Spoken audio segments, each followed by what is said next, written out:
আসসালামু আলাইকুম ওয়া রাহমাতুল্লাহ। বন্ধুরা, আশা করি অবশ্যই ভিডিওটা মনোযোগ সহকারে এবং শুরু থেকে শেষ পর্যন্ত না টেনে কিন্তু ভিডিওটা দেখবেন, তাহলে কিন্তু আপনারা এই আজকের এই হাদিস থেকে অনেক কিছু শিখতে পারবেন।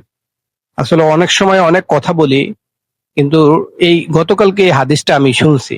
অনেক হাদিসই আমরা শুনি, কিন্তু এক কানে দিয়ে ঢুকে আরেক কান দিয়ে আমরা বের করে দিই, কিন্তু আমরা আমলের নিয়তে এবং অন্যদেরকে পৌঁছানোর নিয়তে আমরা শুনি না।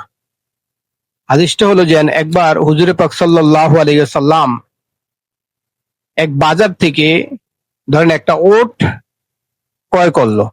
আর আমরা অনেক সময় এরকম দেখছেন যে যখন আমরা গরু ছাগল বেড়া এগুলা ক্রয় করি বাজারে, অনেক সময় টাকা নিয়ে যায়, অনেক সময় টাকা নিয়ে যায় না। তখন কি করে? তখন ওই গরুর মালিককে বা কোনো লোকজনকে সাথে করে বাড়িতে নিয়ে আসে, আর এনে তারপরে বাড়ি থেকে টাকা দেয়, ঠিক না? বা কোরবানির পরের দিন টাকা দেয় বা চাঁদ রাতে টাকা দেয়, এরকম হয়।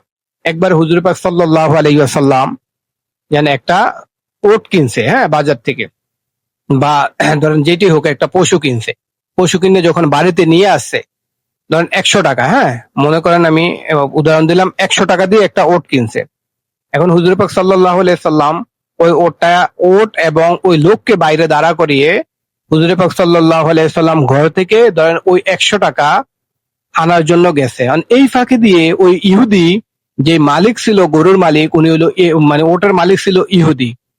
ওই ইহুদি কি করলো? এর থেকে অন্য একজন আইসা জিজ্ঞেস করে, ভাই এই ওট ওট কার? কয় আমার। কয় ওটার দাম কত? উনি দাম চাইছে, দেন 150 টাকা, 150 টাকা। এখন যেহেতু হুজুর পাক সাল্লাল্লাহু আলাইহি সাল্লাম ক্রয় করছে কত দিয়ে? 100 টাকা দিয়ে। আর হুজুর পাক সাল্লাল্লাহু আলাইহি সাল্লাম ওনাকে বাইরে দাঁড়ানো করে ঘর থেকে টাকা আনতে গেছে। এই ফাঁকে দিয়ে ইহুদি অন্য এক লোক যেহেতু 150 টাকা বলছে, তাহলে 50 টাকা বেশি পাইছে। ইহুদি কি করলো? ওই লোকের কাছে এই ফাঁকি দিয়ে ওটা বিক্রি করে দিছে 150 টাকা। এখন হুজুর পাক সাল্লাল্লাহু আলাইহি ওয়াসাল্লাম ঘর থেকে টাকা নিয়ে আসলেন। আসার পরে বললেন যে, এই তো ধরো তোমার টাকা, আর আমার ওট কোথায়? আপনি কি আমার কাছ থেকে কবে ওট কিনলেন? আপনি তো আমার কাছে কোনো তোমার সাথে না আমার চুক্তি হলো বা ওটের ক্রয় মূল্য নির্ধারণ হইলো যে 100 টাকা। কয় না, আমি তো বিক্রি করি না, এরকম কোনো আমার সাথে আপনার সাথে কথা হয় না।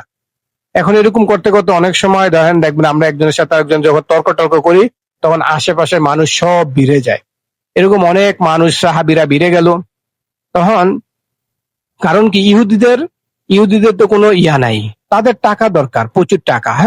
কিন্তু যারা প্রকৃত ইমানদার, প্রকৃত মানুষ, প্রকৃত মুসলমান, তারা, তাদের চিন্তা হলো যে না, আমি একজনের সাথে যখন জবান দিয়ে দিছি, কথা দিয়ে দিছি, 100 টাকা 100 টাকাই, লস হইলে হোক বা লাভ হইলে হোক, কোনো সমস্যা নাই।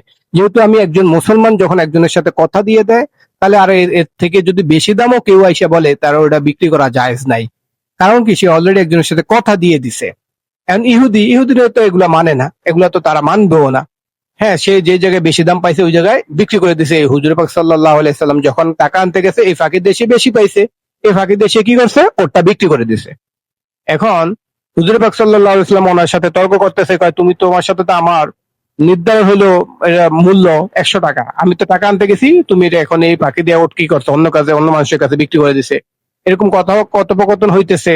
তখন এক সাহাবী দূর থেকে তখন বলতেছে, অন্ত সাক্ষী নাই।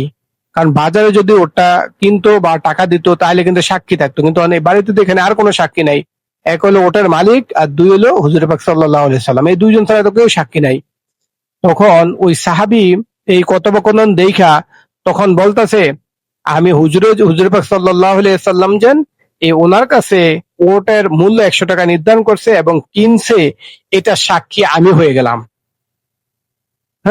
হুজুরে পাক অন্যান্য সাহাবীরা বা অন্যান্য লোকেরা বলে, তুমিও যখন হুজুরে পাক সাল্লাল্লাহু আলাইহি সাল্লাম ওটার মানে ওটার দাম নির্ধারণ করলো, তখন তুমিও তো ছিলা না, আমরাও ছিলাম না, কিন্তু তুমি কিভাবে সাক্ষী হয়ে গেলা? তখন কইতেছে, এটা তো একটা ওটের মূল্য মাত্র 100 টাকা বা 200 টাকা বা 300 টাকা, কিন্তু এর থেকে বড় বড় কথা, বড় বড় জিনিস আমরা না দেখে না শুনে হুজুর পাক সাল্লাল্লাহু আলাইহি ওয়াসাল্লাম যখন জবান দিয়া বলছে, তখনই সেটা আমরা মেনে নিছি।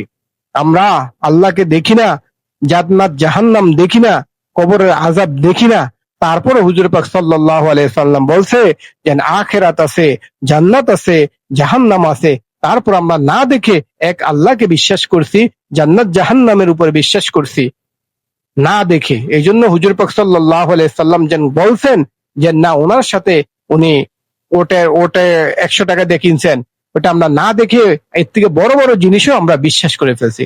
দেখেন হুজুর পাক সাল্লাল্লাহু আলাইহি সাল্লামের উপর এই সাহাবীদের কেমন একিন, আর আমাদের বর্তমান একিন কেমন।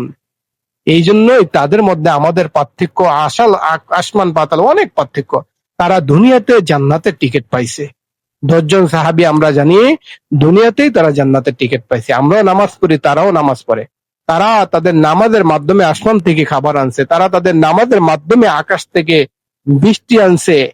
কিন্তু আমাদেরও কি অবস্থা, আমাদের কি হালত। আমরা যে নামাজ পড়ি ডিজিটাল নামাজ পড়ি, খালি মাথা নোয়াই আর উঠাই, মাথা নোয়াই আর উঠাই। এটা হলো আমাদের অবস্থা, এ হলো আমাদের অবস্থা, এই হলো আমাদের ইমানের হালত। তাই সবাই ভিডিওটা বেশি বেশি করে শেয়ার করে দিবেন, অন্যকে আমল করার সুযোগ করে দিবেন এবং আমলের নিয়তে শেয়ার করবেন। আল্লাহ হাফেজ। আসসালামু আলাইকুম ওয়া রাহমাতুল্লাহ।